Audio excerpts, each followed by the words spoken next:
Assalamualaikum warahmatullahi wabarakatuh.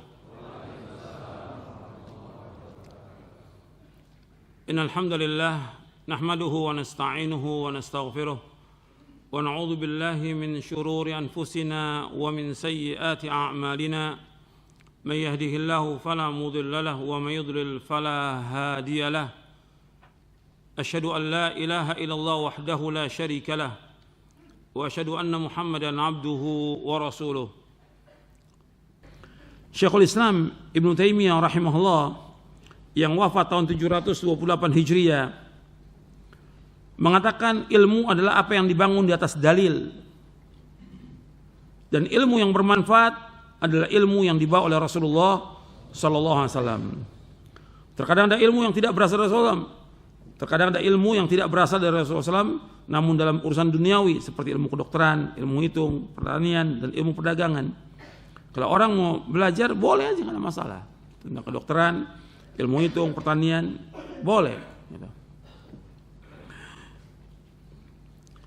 Setiap yang wajib bagi dia untuk dia belajar yaitu ilmu syar'i. Ini wajib untuk dia belajar. Artinya dia sekarang kuliah, umpamanya dia kuliah di kedokteran, dia kuliah di pertanian atau perdagangan, dia kuliah umpamanya. Tapi tetap nggak dia wajib menuntut ilmu syar'i? Wajib nggak?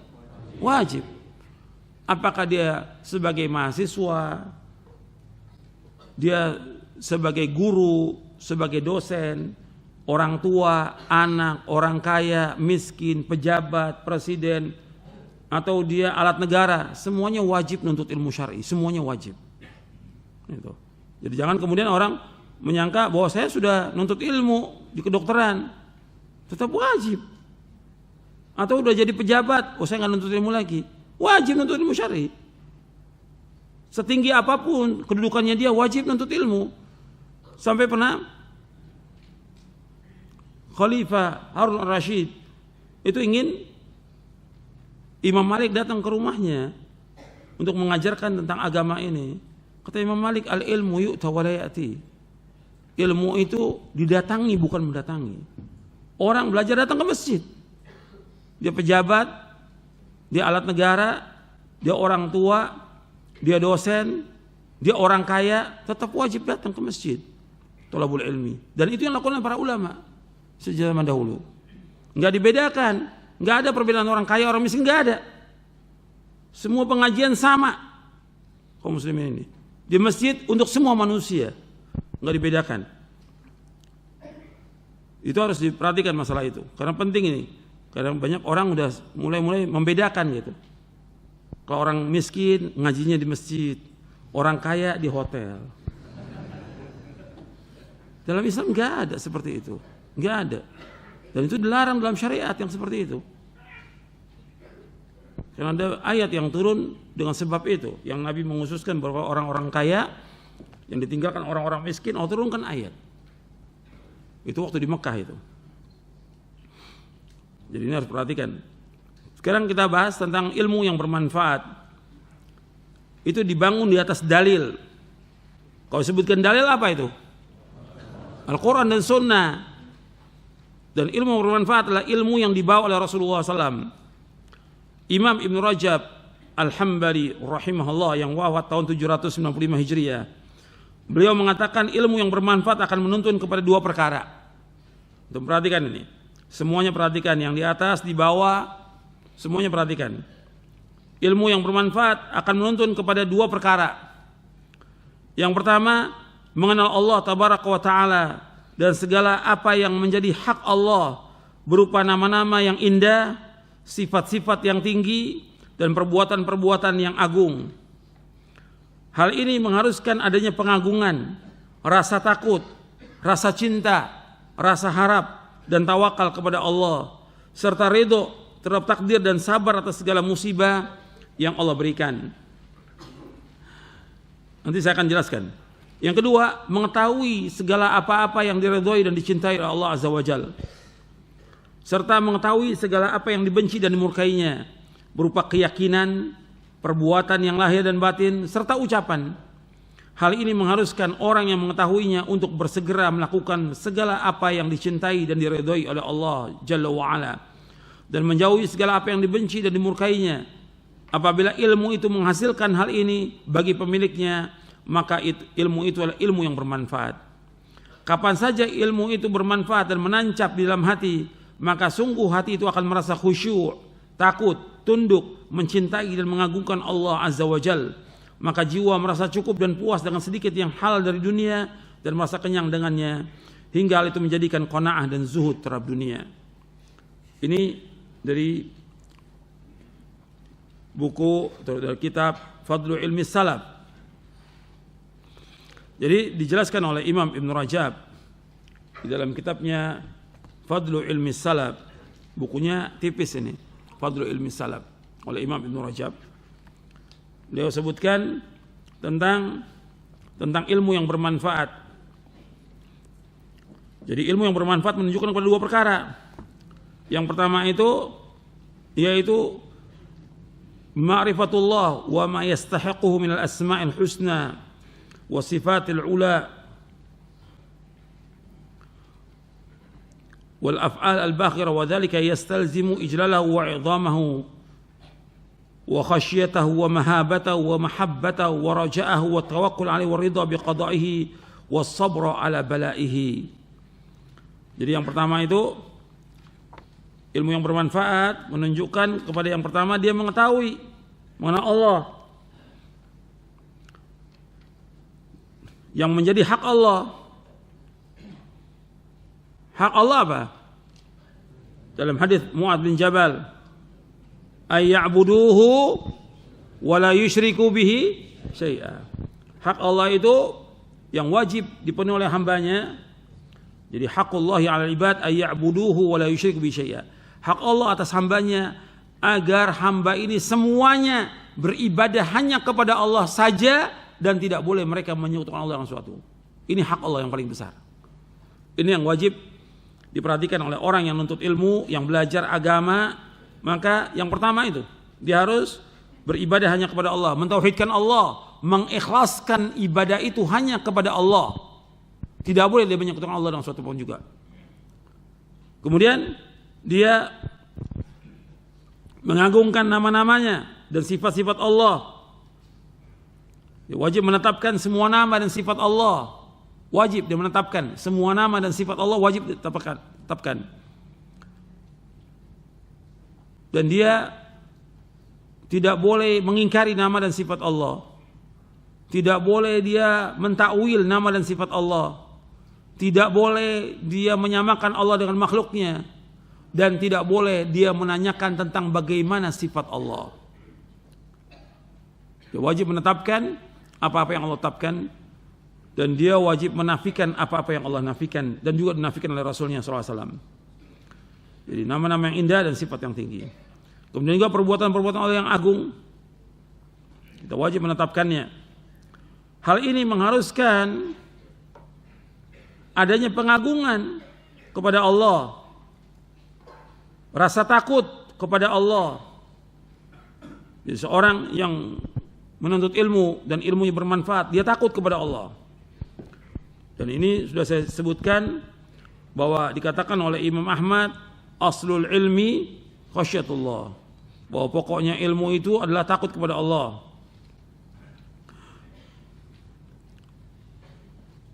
Ini juga disebutkan di sini di buku ini, di Fadlu Ilmi Salaf oleh Ibn Rajab, tentang perkataan Imam Ahmad. Imam Ahmad mengatakan aslul ilmi khasyatullah, pokoknya ilmu itu adalah takut kepada Allah Subhanahu wa ta'ala. Jadi talibul ilm yang belajar itu, semakin dia belajar semakin takut dia kepada Allah, semakin takut dia melanggar, semakin takut dia kepada dosa-dosa dan maksiat, takut dia. Kemudian cinta kepada Allah, mengharap hanya kepada Allah, dia tawakal kepada Allah, dia ridho terhadap takdir Allah, dan sabar atas segala musibah. Itu yang pertama. Dia mengenal Allah dan dia mengharuskan untuk takut, cinta, harap, tawakal, kemudian ridho dengan takdir Allah. Dan ini masuk rukun iman, antu'mina bil qadari khairihi wa syarri. Engkau beriman kepada qadar baik dan buruk. Wajib mengimani. dan sabar. Yang kedua, dia mengetahui. Yang kedua itu al-ma'rifatu bima yuhibbuhu wa yardahu wa ma yakrahuhu wa yuskhituhu min al-i'tiqadati wal a'mali adh-dhahirati wal batinati wal aqwali fayujibu dzalika liman 'alimahu al-musara'ata ila ma fihi mahabbatullah wa ridahu wat taba'udu amma yakrahu wa yaskhatuhu. Dijelaskan oleh Imam Ibnu Rajab. Yang kedua, mengetahui segala apa yang diridhoi dan dicintai oleh Allah, serta mengetahui segala apa yang dibenci dan dimurkai oleh Allah, berupa keyakinan, perbuatan yang lahir dan batin, serta ucapan. Jadi dia harus mengetahui apa yang Allah ridhoi. Seperti nuntut ilmu, Allah ridho. Salat yang 5 waktu, Allah ridho. Dia mengeluarkan zakat, Allah ridho. Dia berpuasa di bulan Ramadan, Allah ridho. Dia menunaikan ibadah haji, Allah ridho. Dia berbakti kepada kedua orang tua, Allah ridho. Karena ini wajib. Berbakti kepada orang tua wajib. Bahkan Allah menyebutkan setelah mentauhidkan Allah, berbakti kepada orang tua. Wa'budullaha wa la tusyriku bihi syai'a wa bil walidaini ihsana. Dalam beribadah hanya kepada Allah, jangan berbuat syirik, dan dalam berbuat baik kepada orang tua. Diperhatikan, Allah ridho, dan keridhaan Allah tergantung kepada keridhaan kedua orang tua. Ridullah fi ridul walidain wa sakhatullah fi sakhatil walidain. Ridhonya Allah tergantung kepada keridhaan orang tua, dan murkanya Allah tergantung dari kemurkaan orang tua. Perhatikan itu. Artinya keridhaan Allah tergantung kepada keridhaan kedua orang tua, kemurkaan Allah tergantung kepada kemurkaan kedua orang tua. Jadi kita harus tahu tuh apa yang Allah cintai dan apa yang Allah benci dan Allah murkai. Berupa keyakinan, i'tiqad, keyakinan, ya kita mengimani tentang rukun iman yang 6. Kita meyakini tentang definisi iman menurut ahlu sunnah. Kita meyakini tentang apa-apa yang Allah tetapkan, takdirkan, dan masalah-masalah yang gaib yang kita wajib meyakini. Juga perbuatan yang lahir dan batin, serta ucapan. Ada ucapan yang Allah benci, ada ucapan yang Allah ridhoi. Kita harus tahu itu semuanya. Ucapan yang Allah benci seperti apa? Memfitnah, mengadu domba, kemudian ghibah, dan yang lainnya banyak itu. Berdusta, itu perkataan yang Allah benci, ucapan yang Allah benci. Atau melaknat, mencaci maki. Jadi harus kita tahu tuh. Kalau amal-amal itu sudah saya sebutkan tadi. Hal ini mengharuskan orang yang mengetahuinya untuk bersegera melakukan segala apa yang Allah cintai. Jadi apa yang Allah cintai? Yang pertama yang Allah cintai semua yang wajib. Kemudian setelah itu yang sunnah. Semua yang wajib itu, yang Allah wajibkan, itu semua dicintai Allah. Kemudian yang sunnah-sunnah. Dan menjauhi segala apa yang dibenci dan dimurkai oleh Allah. Yang pertama kali yang dibenci oleh Allah, semua yang dilarang oleh Allah. Larangan yang paling besar apa? Syirik. Kemudian durhaka kepada orang tua. Itu Allah benci itu. Durhaka kepada orang tua. Maka jangan sampai orang berbuat durhaka. Apabila ilmu itu menghasilkan hal ini, artinya dia melaksanakan apa yang Allah cintai, menjauhkan apa yang Allah, dia melakukan apa yang Allah cintai dan Allah redhoi, dan dia menjauhi apa yang Allah benci dan Allah murkai. Maka apabila ilmu itu menghasilkan hal ini bagi pemiliknya, maka itulah ilmu yang bermanfaat. Itu definisi ilmu kata Ibnu Rajab. Kapan saja ilmu itu bermanfaat dan menancap dalam hati, maka sungguh hati itu akan khusyuk, takut, tunduk, mencintai dan mengagungkan Allah. Maka jiwa merasa cukup dan puas dengan sedikit yang halal. Artinya dia merasa takut kepada Allah, tunduk kepada Allah, mencintai dan mengagungkan Allah. Dan dia merasa cukup dan puas dengan sedikit yang halal dari dunia ini. Dia nggak tamak pada dunia. Kalau dia orang yang berilmu, dia orang yang tafaqquh fiddin, mestinya dia ini condongnya, hatinya ke akhirat, bukan dunia. Makanya orang alim itu orang yang memang hidupnya untuk akhirat. Sampai dikatakan oleh Imam Hasan Al-Basri. Dan ini ada di sini. Saya bacakan dulu penjelasannya Imam Hasan Al-Basri. Kata Imam Hasan Al-Basri, innamal faqihu wa az-zahidu fid dunya ar-raghibu fil akhirati al-basiru bidinihi al-muwadhibu ala ibadatihi. Itu ada di halaman 28. Perkataan Imam Hasan Al-Basri. Wa fi riwayatin qala alladhi la yahsidu man fawqahu wa la yaskharu mimman dunahu wa la ya'khudhu ala ilmin 'allamahu Allahu ajra. Kata Imam Hasan Al-Basri yang wafat tahun 110 Hijriah, halaman 28. Orang yang faqih hanyalah orang yang zuhud terhadap dunia. Zuhud kata Syekhul Islam itu meninggalkan apa yang tidak bermanfaat di akhirat. Zuhud artinya meninggalkan apa yang tidak bermanfaat di akhirat. Bukan berarti dia tidak mencari nafkah, tidak kerja. Bukan. Tetap dia mencari maisha, tapi dia meninggalkan apa yang nggak bermanfaat. Apa yang nggak bermanfaat? Ditinggalkan. Yang nggak bermanfaat di akhirat, dia tinggalkan. Artinya dia, umpamanya, saya ambil contoh tentang zuhud ini. Dia punya mobil, kebutuhannya dia mobil itu 3. Buat dia, istrinya, anaknya, itu kebutuhan. Sekarang dia punya mobil 6. Yang 3 manfaat apa tidak? Gak manfaat, dijual.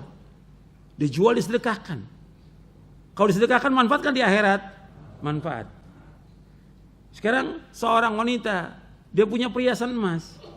Yang dipakai itu yang di telinganya, di tangannya, di lehernya, itu yang dibutuhkan oleh dia. Tapi kalau dia simpan sampai 1 kilo, manfaat nggak? Nggak manfaat. Makanya sisanya dijual. Untuk apa? Untuk ibadah haji, untuk umroh. Kalau dia sudah haji umroh, ya dia sedekahkan buat kaum muslimin. Artinya dia nyimpan emas sebanyak itu tidak bermanfaat di akhirat. Akan berat nanti pertanyaan di akhirat. Paham nggak ini? Maksudnya zuhud. Paham ya? Ya. Itu contoh yang gampang. Gitu. Artinya meninggalkan apa yang tidak bermanfaat di akhirat. Bukan berarti dia nggak usaha, nggak ini. Tetap dia usaha mencari nafkah. Tapi dia harus tetap pokoknya dia ibadah kepada Allah. Jangan dikorbankan ibadah dia dengan usahanya dia.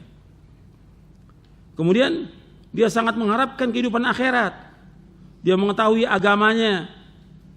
Kalau orang mengharapkan kehidupan akhirat, tujuan hidupnya untuk akhirat sudah. Dia melakukan apa saja, bagaimana dia masuk surga, dia terhindar dari api neraka.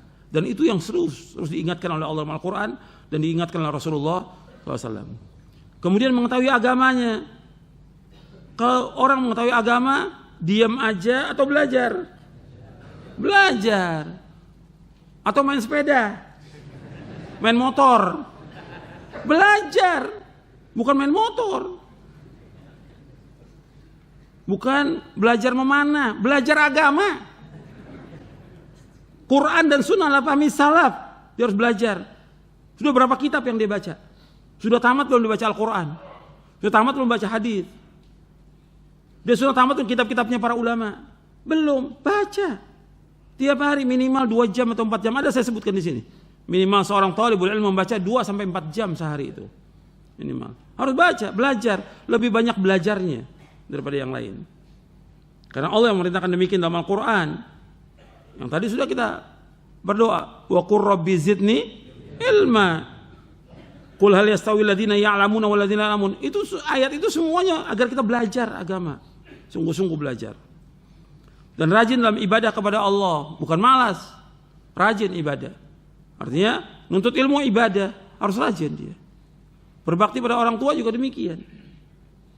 Salat yang wajib, salat yang sunnah, salat malam, baca Al-Quran. Itu harus dia rajin dalam ibadah. Dalam riwayat yang lain disebutkan oleh Imam Hasan Al-Basri juga bahwa orang yang faqih, orang yang berilmu, yang dalam ilmunya, ia tidak iri terhadap orang yang berada di atasnya. Tidak sombong terhadap orang yang berada di bawahnya. Dan tidak mengambil imbalan dari ilmu yang telah Allah ajarkan kepadanya. Nah, ini penting nih untuk para da'i, para ustadz ini. Dia dalam mengajar nggak ngambil imbalan. Dia ngajar karena Allah. Seperti perkataan Abul Aliyah rahimahullah, "Alim majjanan kama ulimta majjanan." ajarkan ilmu dengan gratis sebagaimana engkau mendapatkan ilmu dengan gratis. Ajarkan ilmu ini. Karena Allah yang dicari oleh dia akhirat bukan dunia. Dunia, uang yang diberikan, amplop yang diberikan 500.000, 1 juta, 10 juta atau 50 juta, nggak ada artinya dibandingkan dengan akhirat yang dia cari. Mestinya orang yang berilmu berpikir tujuan hidupnya dia akhirat bukan dunia. Dunia nggak ada arti apa-apa. Dunia lebih jelek dari bangkai kambing. Ilmu yang Allah berikan kepada dia sedikit, dia wajib ajarkan kepada manusia, tapi jangan minta imbalan. Karena apa? Semua nabi, semua rasul alaihi wassalatu wassalam yang kedudukannya paling tinggi dan dakwahnya masya Allah, mereka minta upah apa tidak? Ya minta upah mereka. Sama sekali nggak minta upah. La as'alukum alaihi ajra. Aku nggak minta upah dari dakwahku ini. La as'alukum alaihi min ajr in ajri ila rabbil alamin. Aku nggak minta upah dari dakwahku. Upahku Allah yang menanggung. Itu orang beriman seperti itu. Tujuan hidupnya akhirat bukan dunia. Ini perkataan Imam Hasan Basri dan dia praktekkan. Para ulama salaf mempraktekkan. Seperti itu. Enggak seperti sekarang, udah sibuk, pikirannya udah bukannya ngajar, bukan dakwah. Ya. Ini berapa yang sudah sekolahnya di Libya yang lainnya ya. Kalau ngomongnya sudah bukan lagi bicara dakwah bagaimana mengajak orang ke akhirat, ke sorga. Kita lihat manusia ini, bagaimana kondisinya dan bagaimana amplopnya. Dan ini sudah bukan satu rahasia lagi. Itu diantara mereka ngomong setiap hari seperti itu deh. Ya, bagaimana barokah ilmunya, bagaimana manfaat ilmunya. Mesti nggak begitu seorang dai itu. Dia bicara bagaimana kita mengajak orang ke jalan Allah yang dengan itu kita dapat ganjaran. Yang menyelamatkan kita dari api neraka. Dimasukkan kita ke sorga dengan sebab itu. Bukan uang yang dicari. Bukan. Sekarang ceramah sehari 2 kali. Ketika ditanya konten ceramah, antum paham nggak diajarkan? Yang ditanya lain, yang dijawab lain. Kan anak saya sudah 5. Apa urusannya nih? Yang ditanya antum paham apa yang diajarkan? Jawabnya anak saya sudah 5. Berarti yang dicari apa di situ? Yang dicari apa? Uang untuk kebutuhan anaknya. Apa enggak ada maisha? Ribuan maisha yang halal yang harus dicari. Mestinya begitu. Seorang yang belajar agama ini. Ya sampai di sini dulu penjelasan yang berkaitan dengan ilmu yang bermanfaat. Wassallallahu Nabi Muhammadin sallallahu alaihi wa ala alihi wasallam.